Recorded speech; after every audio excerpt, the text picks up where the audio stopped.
High বন্ধুরা, welcome to football বাণী। Football বাণীর আর একটা নতুন এবং এক্সক্লুসিভ এপিসোডে তোমাদের সবাইকে স্বাগত। আজকে এটা একটা কুইক আপডেটের ভিডিও। আজকের এই ভিডিওতে কয়েকটা আপডেট তোমাদের সাথে শেয়ার করব, যেগুলো আগেই তোমাদেরকে কনফার্ম করেছিলাম। গতকাল সব কিছুই কিন্তু অফিসিয়াল হয়ে গেছে, সেগুলোই এক এক করে তোমাদের সাথে শেয়ার করে দেবো। তার মধ্যে প্রথম যে আপডেটটা সেটা মুম্বাই সিটি এফসিকে নিয়ে। কয়েকদিন আগেই জানিয়েছিলাম যে Mumbai city FC Jamshedpur FC থেকে সাইন করতে চলেছে 32 বছর বয়সী ফ্রান্সের অ্যাটাকিং মিডফিল্ডার জেরেমি মঞ্জোরোকে, এবং এটা পুরোপুরি অফিসিয়াল হয়ে গেছে। মুম্বাই সিটি এফসি এই 32 বছর বয়সী ফ্রান্সের অ্যাটাকিং মিডফিল্ডার জেরেমি মঞ্জোরোকে সাইন করে নিয়েছে, একদমই অফিসিয়াল। জেরেমি মঞ্জোরো লাস্ট সিজনে 20টা ম্যাচে জামশেদপুরের হয়ে 5টা গোল, একটা অ্যাসিস্ট করেছিল। খুবই ভালো একটা সাইনিং মুম্বাই সিটি এফসির জন্য। এবার দেখা যাক মুম্বাই সিটি এফসির হয়ে পারফরমেন্স কীরকম দিতে পারে জেরেমি মঞ্জোরো। তোমাদের মতামতটা অবশ্যই কমেন্ট সেকশানে জানিও। এছাড়া গতকাল Chennaiyin FC Mumbai city FC থেকে মোহাম্মদ নওয়াজকে যে সাইন করেছে সেটাও অফিসিয়াল করে দিল।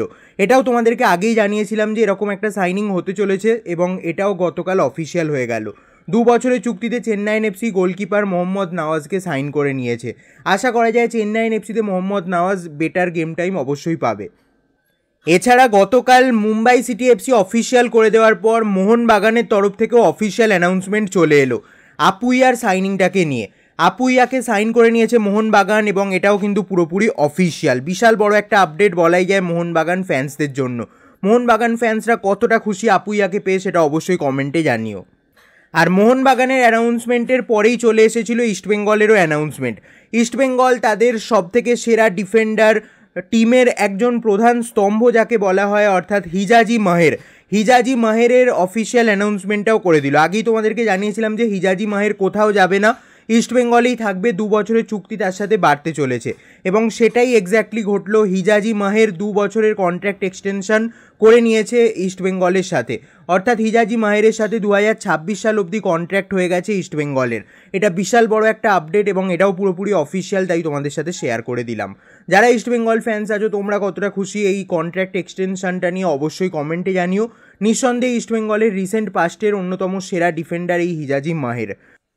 আর একটা যে আপডেট দিয়ে দেবো সেটা দীপক টাংরিকে নিয়ে। দীপক টাংরিকে কিন্তু অফার করেছে পাঞ্জাব এফসি, অর্থাৎ পাঞ্জাব এফসি ইন্টারেস্ট শো করেছে মোহনবাগানের দীপক টাংরিকে সাইন করার ব্যাপারে। এবার দেখো, দীপক টাংরির সাথে 2026 সাল অবধি মোহনবাগানের কন্ট্রাক্ট আছে, এবং মোহনবাগানের একটা ইম্পর্টেন্ট ফুটবলার কিন্তু দীপক টাংরি। এবার যেহেতু আপুইয়াকে অলরেডি সাইন করে নিয়েছে মোহনবাগান, তাহলে দীপক টাংরি কতটা গেম টাইম পাবে সেটাই একটা বড় প্রশ্ন, এবং সেই কারণে পাঞ্জাব এফসিও অ্যাপ্রোচ করেছে দীপক টাংরিকে, এবং মোহনবাগান হয়তো রিলিজ করে দিতে পারে দীপক টাংরিকে। 2026 সাল অবধি কন্ট্রাক্ট থাকলেও একটা ট্রান্সফার ফি নিয়ে মোহনবাগান দীপক টাংরিকে পাঞ্জাব এফসিতে যেতে দিতে পারে, বা লোন ডিলেও পাঠাতে পারে। দেখা যাক এই ডিলটার ব্যাপারে কি হয়। পরবর্তী সময় আরও আপডেট এলে অবশ্যই তোমাদের সাথে শেয়ার করব। তবে এই মোমেন্টে এটাই আপডেট, পাঞ্জাব এফসি অফার পাঠিয়েছে দীপক টাংরিকে। তো এই ছিল আজকের কুইক আপডেটগুলো। ভিডিওটা ভালো লাগলে অবশ্যই একটা লাইক করে দিও, আর চ্যানেলে প্রথমবার এসে থাকলে চ্যানেলটাকে সাবস্ক্রাইব করে বেল বাটনটাকে টিংটং করে দিও। তো চলো বন্ধুরা, আজকের মতো ভিডিওটা এখানেই শেষ করছি। দেখা হবে আবার পরবর্তী এপিসোডে। ততক্ষণের জন্য টাটা।